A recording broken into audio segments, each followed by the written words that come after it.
Thank you for tuning in to the best parenting show on the internet, Post Daily Dose. It's the Post. It's the Post. It's the Post. The Post Daily Dose. It's the Post. It's the Post. It's the Post. The Post Daily Dose. It's the Post. It's the Post. Hey, good afternoon, Facebook family. Welcome to another episode of Post Daily Dose with me, your trusted parenting advisor, faithful guide and servant on the healing journey. What's my name? Big Papa Brian+Post. Hope everyone is having a wonderfully manic Monday. Manic on the upswing. Just another manic Monday because it's a good Monday, because it's TGIM. Thank God it's Monday. And I feel that way, but my freaking allergies have been kicking my behind. So, want to pop on here and visit with you guys. Hello, Mimi. Visit with you guys for just a little bit. Had a question come in last week from Diane. Diane has a kiddo in school who's not been having any behavior problems, but he's been having some learning problems. And Diane was going to get him assessed, but her friend said, "Hold up, wait a minute, Mr. Postman. Oh, wait a minute. Oh, yeah. Mr. Postman." So the friend said, "Hold on." And I see you, Mimi. The friend said, "Hold on, because you don't want it to be misdiagnosed," which is valid. But here's the thing. The friend said maybe it's trauma. That's what it was. You don't want to be misdiagnosed, maybe it's trauma. Yes. Good point. Good point, friend. Here's the thing. Yes, children do get misdiagnosed often. And yes, trauma actually needs to be addressed first. I was just having an exchange with one of my posties who's a school teacher last night. What we don't do is we don't address the trauma, we don't address the emotional sensitivity, the stress sensitivity, the fear sensitivity first before we start working on the learning. And I'm going to tell you, if you've got a child who has learning difficulties, you have a child who has social skill challenges, if you have a child who can't focus, can't sit down and pay attention, you have a child who's probably got some kind of trauma. And that means they have some level of hypervigilance, trauma-associated hypervigilance, that makes it really difficult for them to funnel out all the sensory input and allow them to just focus on one task. And so what that also creates is that creates a child who's going to struggle emotionally, socially and emotionally. And so now when it comes to thinking about this from the context of the classroom, I look weary. Thank you so much, Brian Kendra. I feel a little tired. I've actually had 2 naps today. Hey, Allison.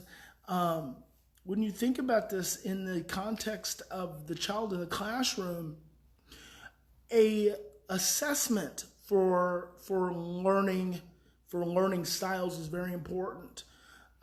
You want to make sure the child does not have, what's the word, where you see things backwards.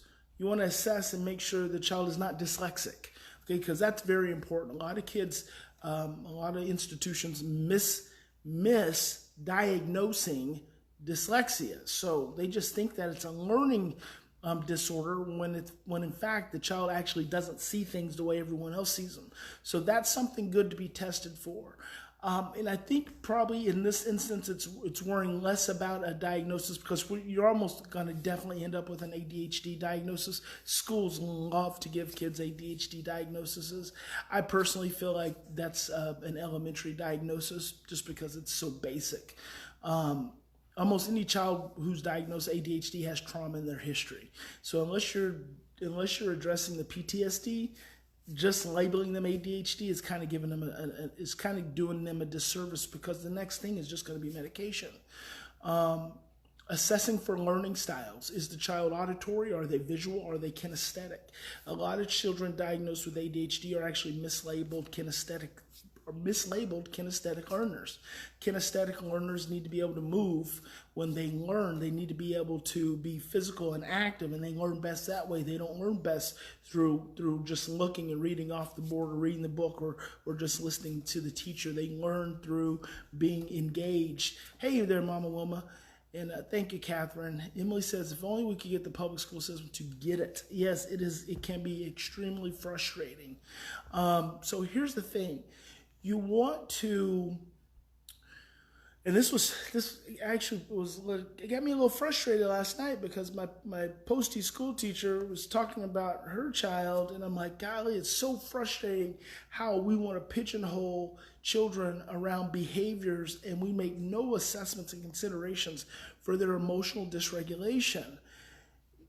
And in this instance, I know Diane said that her son doesn't have a behavior issue, it's a learning issue. The first things I want to do is I want to make sure that like he's auditory, visual, or kinesthetic. Make sure his learning, someone is assessing for his learning style. The second thing I want to make sure is I want to make sure he's not overwhelmed because he may not have, he may not be hyper aroused. See, there's two kind of spectrums of the behavior. It's the child who's, when stress gets hyper aroused, that's the ADHD child, or there's the child who becomes depressed and dissociative, which is hypoarousal. So I'm going to make sure that he's not reaching a level of stress and shutting down.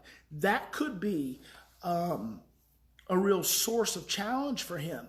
If there's something going on in the classroom that's stressing him out to the point that he's shutting down and taking his brain offline and making it difficult for him to learn. So assess for the learning styles, assess for the stress and the overwhelm, the dissociative nature, the dissociative tendencies, and assess for dyslexia. And don't let them just give him a diagnosis. I mean, it's an assessment doesn't have to lead to a diagnosis. And you're not talking about behavioral issues. So we're just too quick. Our educational systems are too quick to want to diagnose as opposed to hold themselves responsible and accountable for, are they teaching to the child's learning style? And the majority of children are auditory or visual. So, you've got a majority of children in a classroom that learn a certain way, and that's how we teach to them. But there are some children that may have some little needs different. So I really want to know what that learning style is for him.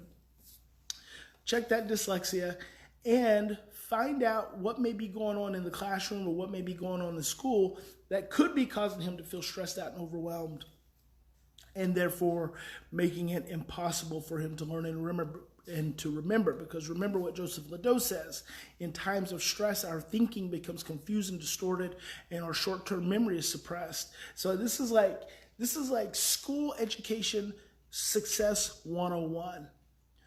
In times of stress, our thinking becomes confused and distorted, and our short-term memory is suppressed. If your child is going to school and he or she is stressed out right off the bat, if he or she has not eaten, if he or she is not feeling well, if he or she has not slept well, if he or she is engaged with a teacher who is punitive and who may be shaming them and is causing them stress, or if they're the recipient of they're being bullied, that may be causing them stress, their thinking will be confused and distorted, and their short-term memory is suppressed. So like the first thing I want to do, if I've got a child who's got learning difficulties, the very, very, very first thing I want to do is make sure I'm creating an environment that is safe and consistent and predictable, i.e. regulated. That's one of the things I want to do first and foremost. I want to make sure the environment that they are in is a safe environment, a secure environment, a predictable environment, a consistent environment, i.e. a regulated environment, becomes so important, because you might just find out that something else is going on besides him just having trouble learning. So look into that. So the environment, probably the big one. Number one is what I'd go for. Number two, have him assess for dyslexia. Number three, learning styles. What's his dominant learning style? A school psychologist should be able to do that for you. And what was number 4? Actually, I added number 1, so that threw me off. So number 4 is, yes, make sure he's not having a stress reaction and then being dissociative in nature, and that's causing some of his challenges. Lala says, holding a clipboard while a child is participating in class every day, checks or X's, stinks. Yes, it does stink. If I have a teacher standing over me, waiting to like give me an X or give me a check if I'm not doing something appropriately, guess what that creates? It creates stress for me. And if it creates stress for me, guess what else that creates? It creates a difficulty in me thinking clearly, and it creates a difficulty in accessing my short-term memory, which means I'm going to have a difficulty in learning. So assess for those things. I hope those things are helpful for all of you guys. I know we are full in school.